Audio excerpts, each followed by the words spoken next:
Hello मेरे प्यारे बच्चों, कैसे हैं आप सभी। आशा करता हूँ सभी फिट होंगे। प्यारे बच्चों, आज की वीडियो में हम लोग एक्सरसाइज 6B का क्वेश्चन नंबर 5 और उससे आगे क्वेश्चन सॉल्व करने वाले हैं। अगर आपने लास्ट वीडियो नहीं देखा तो जरूर से जरूर देख लेना, क्योंकि उसमें मैंने आपको 1 से 4 तक तो समझाया ही है, साथ ही साथ मैंने बेसिक कॉन्सेप्ट भी समझाया कि आपको एक्सरसाइज 6B में जो है ना किस टाइप से क्वेश्चन दिए हुए हैं, जो फॉर्मूलाज है वो कैसे अप्लाई करने हैं। तो वो वीडियो आप जरूर देख लीजिएगा, खास करके उसकी स्टार्टिंग के 4-5 जो मिनट है जहाँ पर मैंने आपको बेसिक सिखाया था वो देख लीजिएगा। ठीक है, तो हम लोग को ये क्वेश्चन अब आराम से समझ में आ जाएगा अगर आपने पिछला वीडियो देखा हुआ है। तो क्वेश्चन नंबर 5 में हमसे बोल रहा है ये P, Q और R ये 3 पॉइंट्स हैं और S ये 4 पॉइंट्स हैं। Divide the line segment joining point A and B, यानी कि हमारे पास पॉइंट A और B है, उससे मिला करके एक लाइन बनाओगे। तो ये जो हमारे पॉइंट्स हैं ना P, Q और R, S, ये क्या कर रहे हैं, उस लाइन सेगमेंट को डिवाइड कर दे रहे हैं 5 इक्वल पार्ट्स में। तो find the coordinates of the P, Q and R। तो P, Q और R का जो कोऑर्डिनेट्स है वो आपको निकालना है, S का नहीं निकालना है। कैसे निकालेंगे आइए मैं आपको डायग्राम के थ्रू समझा देता हूँ।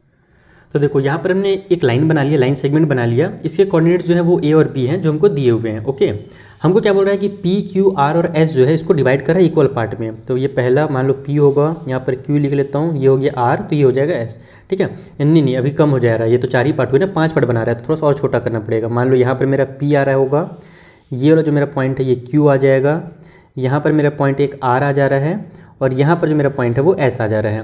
भले थोड़ा सा ये छोटा बड़ा दिख रहा होगा आपको लाइन, लेकिन आप दिमाग में एज्यूम करो कि ये हमारा जो दूरी है ना ये सभी आपस में इक्वल है, यानी कि यहाँ से यहाँ तक भी 1 है, यहाँ से यहाँ भी 1 है, यहाँ से यहाँ भी 1 है, यहाँ से यहाँ भी 1 है, और यहाँ से यहाँ भी 1 है। तो हमारे टोटल 5 पार्ट्स आपको दिख रहे होंगे। ये पहला पार्ट, यहाँ से यहाँ तक दूसरा पार्ट, यहाँ से यहाँ तक तीसरा, ये हो गया चौथा, और यहाँ से यहाँ तक ये 5वां पार्ट। हमको बोल रहा है कि P, Q और R जो है इसके कोऑर्डिनेट्स निकालिए, S का निकालने की जरूरत नहीं है क्योंकि उसे बोला ही नहीं है। कैसे निकालेंगे, तो हमने भी सीखा था ना पिछले वीडियो में कि हमको जो भी हमको सबसे पहले क्या करना है, रेशियो पता करना है कि अगर मुझे P का अगर कोऑर्डिनेट्स निकालना है तो इधर और P के उधर कितना रेशियो है। तो अगर आप देखोगे P से A के पास 1 है, तो यहाँ पर आप लिखोगे 4P।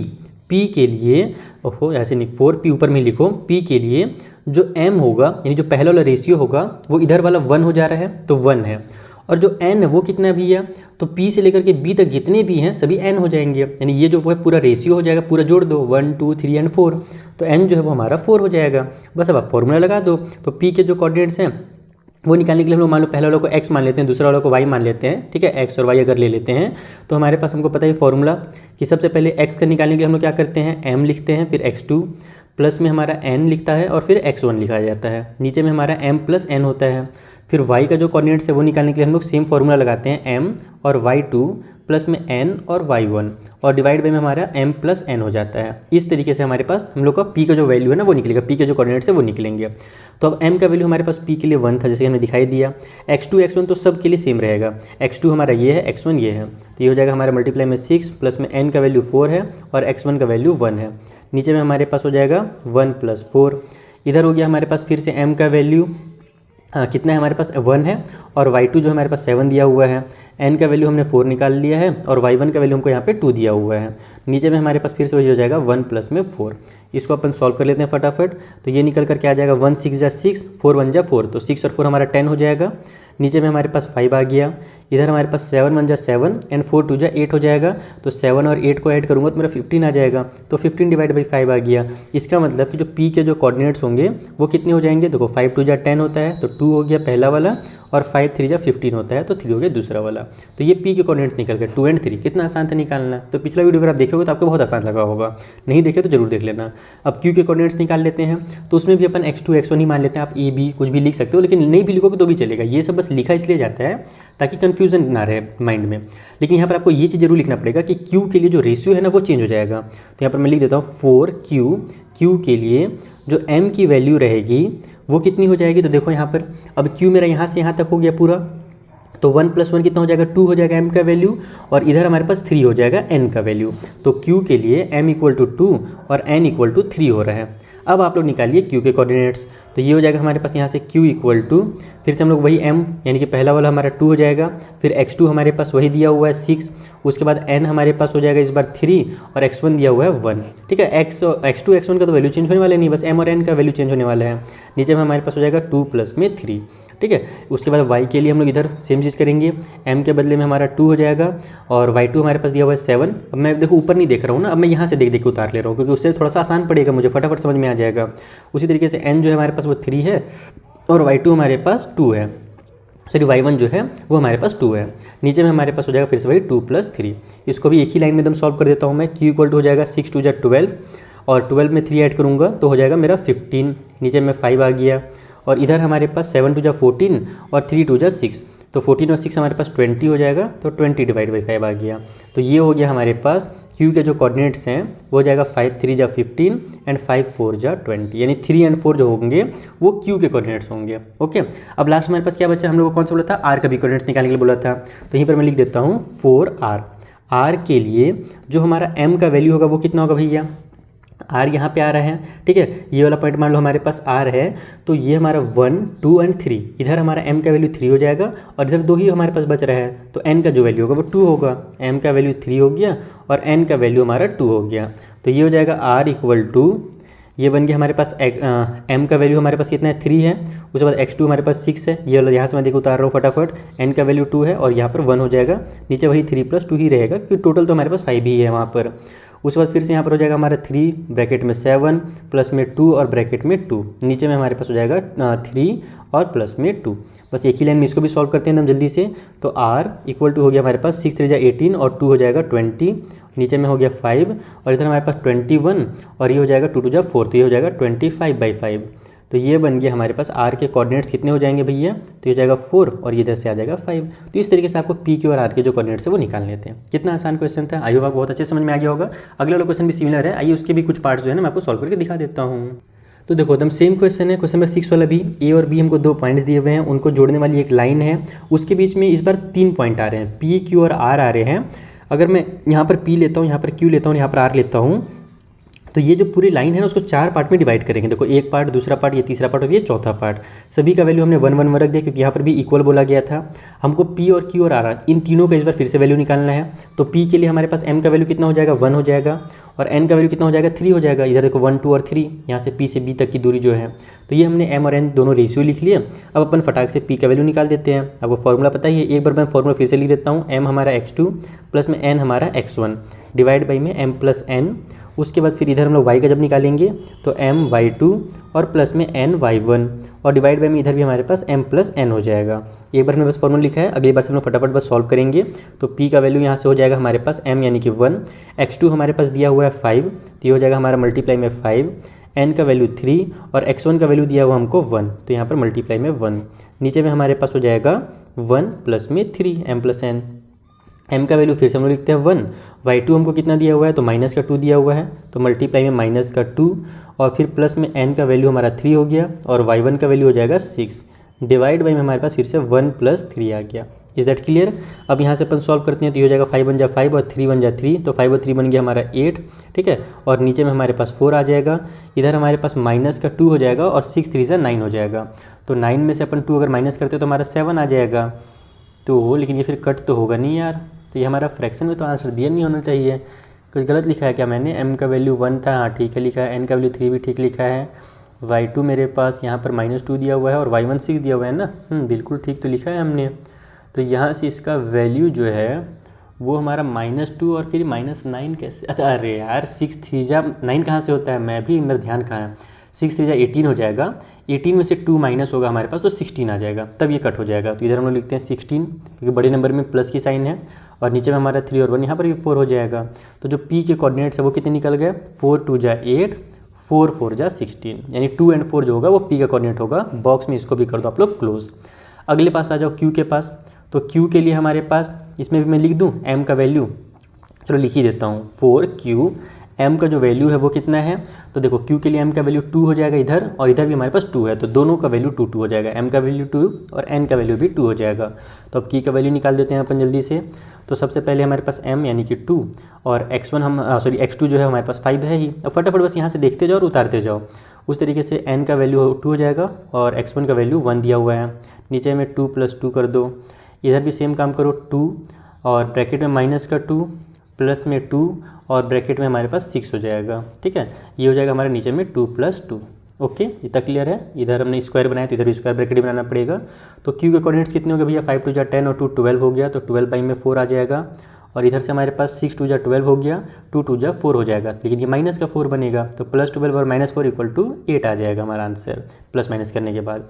नीचे में हमारे पास 4 है ही, तो ये हो जाएगा 4 3 जा 12, 4 2 जा 8, यानी जो क्यू के कोऑर्डिनेट्स है वो हमारा 3 और 2 निकल करके आ गया। इसको ये बक्से में क्लोज कर दो, साफ साफ दिखिएगा।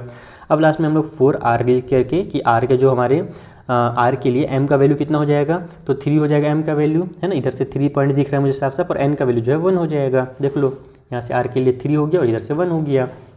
अब जल्दी से आर के कोऑर्डिनेट्स निकाल दो, तो आर इक्वल टू हो जाएगा फिर से वही, जहाँ पर m1 है वहाँ पर 3 लिखेंगे, फिर मल्टीप्लाई में 5 प्लस में 1 मल्टीप्लाई में 1 डिवाइड बाई में हमारा 3 प्लस में 1, इधर हो जाएगा हमारा 3 ब्रैकेट में माइनस का 2 प्लस में 1 ब्रैकेट में 6, नीचे में हमारे पास हो जाएगा 3 प्लस में 1। सॉल्व करेंगे तो r ब्रैकेट में आ जाएगा हमारे पास, इधर हमारे पास हो जाएगा 5 3 जा 15 और 1 हो जाएगा 16, तो 16 बाई में 4 हो गया। इधर हमारे पास 6 1 जा 6 और ये भी हो जाएगा माइनस का 6, तो -6 और +6 इक्वल टू 0 हो जाएगा, तो ये हो जाएगा 0 बाई में 4। तो इसको कट करेंगे तो r के जो कोऑर्डिनेट्स हैं वो कितने निकल करके आ जाएंगे, 4 4 जा 16 और 0 डिवाइड बाई 4 यानी कि 0 होता है। 0 को किसी भी नंबर से डिवाइड दो, आंसर 0 ही आएगा। तो ये हमारे p के और r के जो वैल्यूज़ है वो निकल गए फटाक से क्वेश्चन नंबर 6 के लिए भी। वीडियो पसंद आ रहा हो तो जल्दी से अपने फ्रेंड के साथ शेयर कर देना ताकि मुझे भी थोड़ा मोटिवेशन मिल सके। चलिए अगला क्वेश्चन बनाते हैं।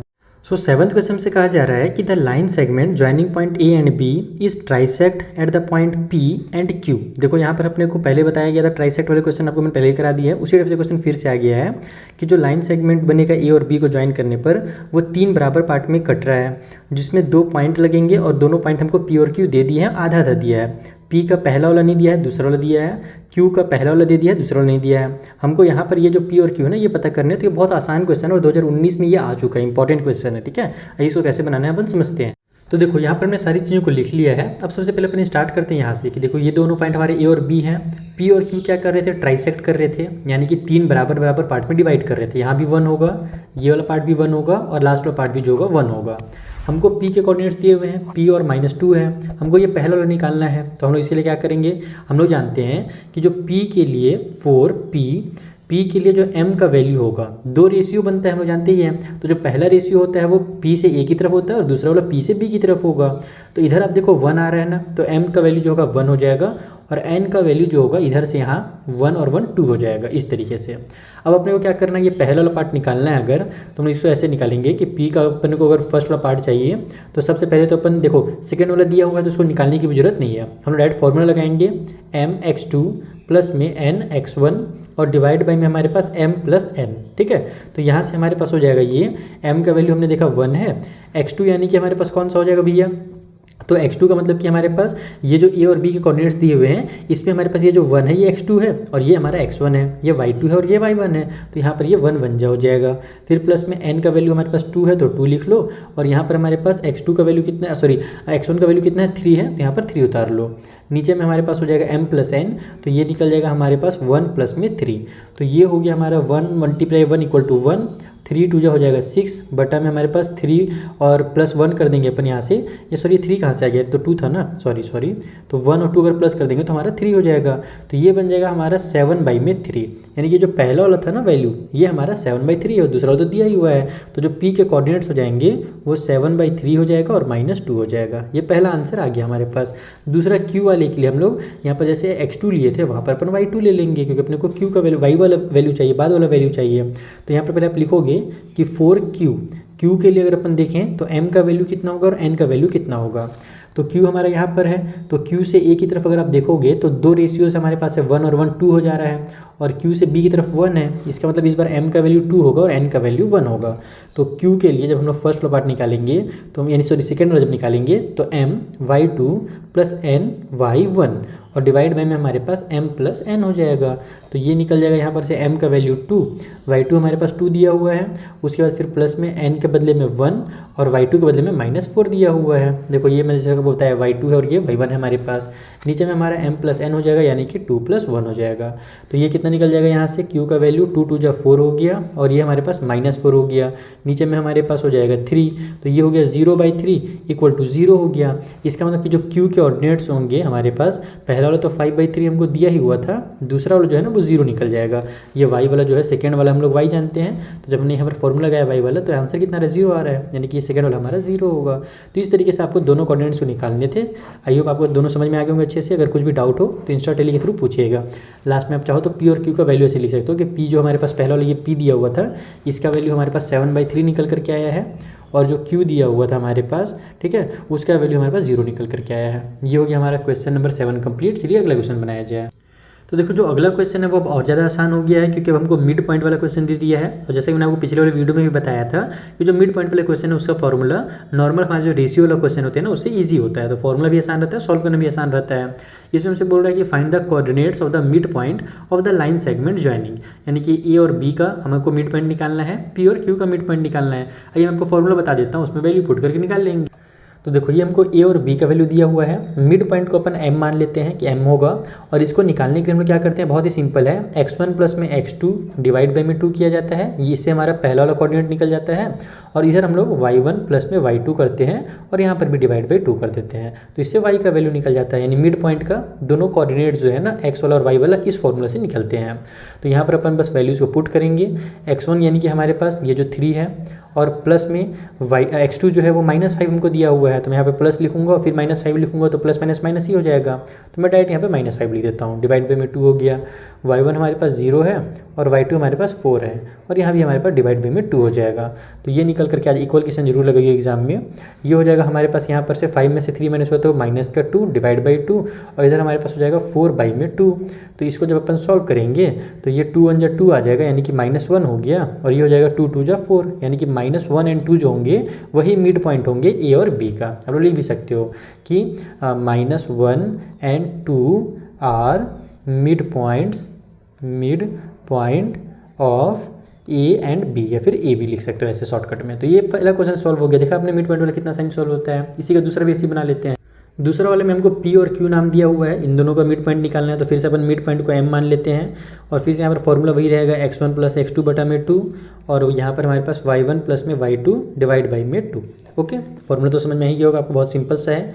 x1 हमारे पास -11 है, x2 हमारे पास 8 है, बटा में 2 हो गया, y1 हमारे पास -8 है, और y2 जो है वो -2 है, तो प्लस करके मैं -2 लिखूंगा तो प्लस माइनस माइनस ही हो जाएगा, तो डायरेक्ट मैं यहाँ पर -2 लिख देता हूँ। तो ये निकल करके आ जाएगा यहाँ से हमारे पास, ये बन गया -3, क्योंकि प्लस माइनस माइनस होता है, बड़े नंबर में माइनस की साइन है तो माइनस वाली साइन उतर जाएगी, और इधर हमारे पास हो जाएगा ये -10/2।